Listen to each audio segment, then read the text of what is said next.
Yes, tungkol ito sa isang singer na nag-abroad upang mag-perform, hoping na salubungin ang kanyang performance doon ng warm welcome and greetings mula sa kanyang mga fanay.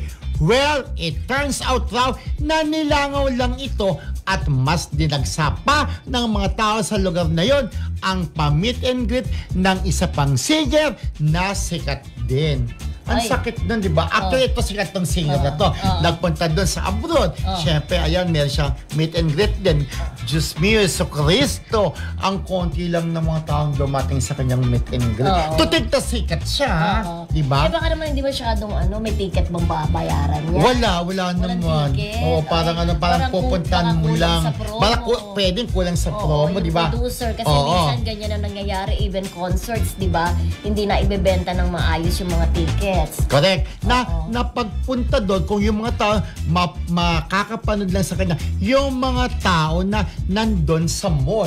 Siyempre, si Anetstes, manonood siya. Okay, pumunta kayo dito. Andito si Anetstes, yung singer na ganga.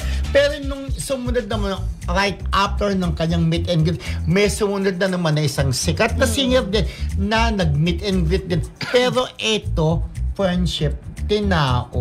Kaya naikumpara sila. Pareha silang sikat na singer, pero mas tinao at dinumog ng mga fanay ang pangalawang singer. Bakit kaya mas dinumog yung pangalawang singer? Siguro parang yun na parang mas gusto nila yun kasi mas approachable daw. Kasi mas gusto nila. Hindi sabihin, kaya nga mas gusto nila kaysa doon sa nauna, kaya yun ang pinuntahan nila. Siya pupunta ka ba kay isang sikat na singer? Minsan sikat na ka pero ayaw pa rin natin, di ba? May kanya-kanya tayong gusto.